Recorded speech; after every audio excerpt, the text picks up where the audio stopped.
Dobrý deň, vítajte na našom kanáli. Ja som Henrieta Paholíková a som konzultantkou kliniky Fajde. Dnes je tu s nami náš zákazník Marcel, ktorý absolvoval transplantáciu vlasov pred 7 mesiacmi. Vítajte, Marcel. Dobrý deň. Dovoľte, aby som vám položila zo pár otázok v súvislosti s transplantáciou vlasov. Tak na začiatok sa opýtam, kedy ste vôbec začali uvažovať nad transplantáciou vlasov? Tak ja som vlasy stratil po vojne vlastne, keď som mal 23 rokov, čiže veľmi dlho ma to lákalo dať si spraviť nové vlasy, neboli také možnosti ako teraz. A uvažovať som začal začiatkom tohto roka, kedy som videl rôzne videá, rôzne fotky ľudí, ktorí si dali, teda mužov, ktorí si dali spraviť vlasy. A vtedy som začal prvýkrát uvažovať a rozhodnutie bolo relatívne rýchle, lebo vlastne v marci som už išiel na transplantáciu vlasov. Čiže asi tak 2-3 mesiace som uvažoval vážne a presvedčilo ma jeden príbeh, ktorý som videl na SME, kde vlastne váš klient Roman, myslím, tak ten opisoval celý ten priebeh, mal tam fotky, čiže mal tam vlastne blogy, ako to vyzeralo po mesiaci, ako to vyzeralo po roku. A to ma presvedčilo, že naozaj asi to funguje. A tým, že to bol reálny človek, ktorý vlastne celý svoj príbeh s vlasmi opísal, tak to ma presvedčilo a som sa rozhodol, že do toho pôjdem. Rozumiem. A skúšali ste predtým nejaké iné riešenia, okrem transplantácie vlasov, alebo zabralo vôbec niečo? Skúšal som rôzne metódy, samozrejme rôzne vlasové séra som si dával, chodil som na elektroporáciu, mezoterapiu, ale potom mi povedali vlastne aj tí odborníci, ktorí sledovali priebeh toho celého, že vlastne ak vám raz tie vlasy vypadnú, tak vám už asi nevyrastú znova, čiže jediné riešenie je transplantácia, čiže snažil som sa využívať rôzne alternatívne cesty, ale keď som zistil vlastne, že iná možnosť nie je, tak som sa potom rozhodol, ako som sa rozhodol na transplantáciu, pretože vedel som, že už vlastne všetko je placebo, alebo teda nefungujú tie veci tak, aby tie vlasy znova vyrastli. Iná možnosť nebola vtedy už. A ktorých oblastí sa to u vás týkalo? Kde vám najviac vypadávali vlasy? Najviac mi vypadávali vlasy vlastne vpredu, kde som mal už takmer plešinu a menej vlasov som mal hore vlastne za vrch hlavy. Takže ten predok samozrejme a čelo mi najviac. A hovorím, najviac, čo mi vadilo, teda musím povedať, že sa mi na fotkách lesklo čelo a to sa mi nepáčilo. Rozumiem. A ktoré oblasti boli transplantované počas prvého zákroku pred tými 7 mesiacmi? Tak bola mi vytvorená vlasová línia vlastne a bola mi transplantovaný predok hlavy a vrch vlastne. Zákrok bol dvojdňový a vlastne dostal som teda do štiepov na to, aby to vyzeralo, ako to vyzerá teraz. A to je vlastne ten výsledok, ktorý teraz vidíme. Teraz výsledok. Odkedy sa vám začal prejavovať výsledok po zákroku? Po koľkých mesiacoch?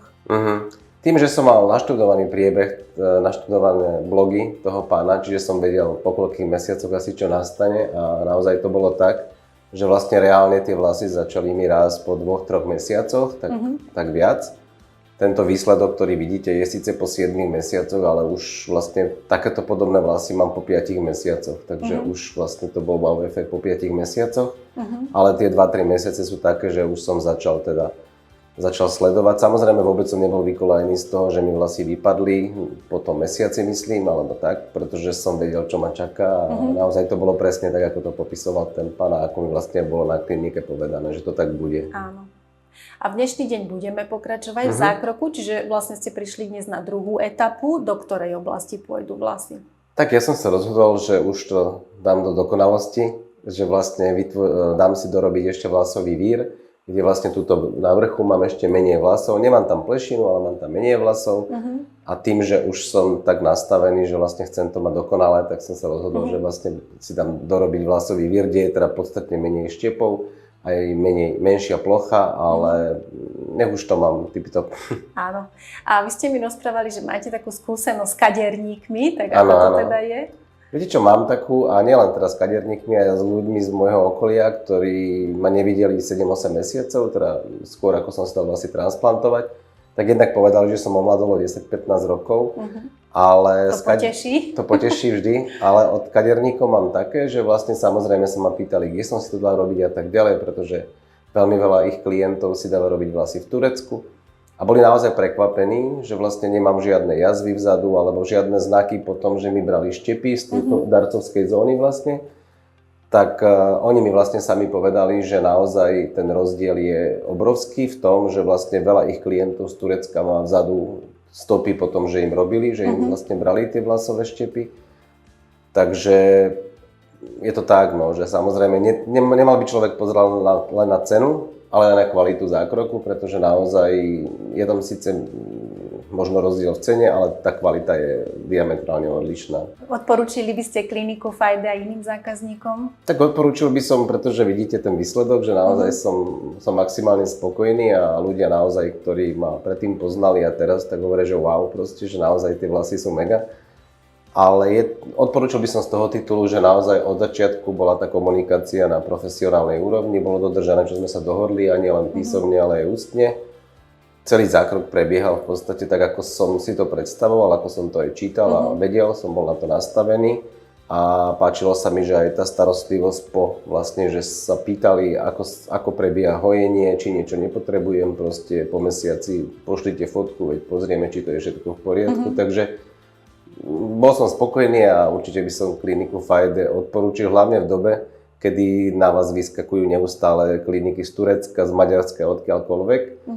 A ja by som teda určite nemenil. A tým, že som z Bratislavy, tak dostupnosť, teda zákrok mi robia v Mošoň Maďarovari, aj prvý, aj druhý, tak pol hodina je super, že nemusím prenocovať niekde, akože, že môžem spať doma. Určite to bolo fajn, že vlastne aj to samotné hojenie po prvom zákroku, lebo mal som dvojdňový zákrok ten prvý, že som mohol byť doma. Určite to bolo super, že som vlastne sa lepšie zregeneroval a tak ďalej, čiže áno, maximálne odporúčam. A čo by ste odporúčili mužom, ktorí ešte stále zvažujú a hezitujú, že či do toho ísť? No, odporúčil by som, aby išli, pretože naozaj je to, treba konkrétne u mňa to bolo tak, že vlastne ja som si vyriečil traumu z detstva, pretože naozaj ja som o vlasy prišiel na vojne, keďže som vlastne nosil stále príľbu a tak ďalej, predtým som mal husté vlasy a bola to trošku trauma pre mňa, pretože naozaj tak všetci mali, alebo teda aj moja rodina, moji bratia mali vlasy, ale ja som nemal a nevedel som to riešiť, takže naozaj si myslím, že všetci, ktorí chcú sa o seba lepšie postarať a chcú mať lepšie vlasy, lebo naozaj tie vlasy sa hovorí, že sú korunou krásy, tak naozaj by mali ísť, ak by teda sa na to cítili a aby to neodkladali, pretože je to naozaj dobrý pocit, keď vlastne máte vlasy a vyzeráte mladšie. Ďakujem pekne za rozhovor. Ďakujem.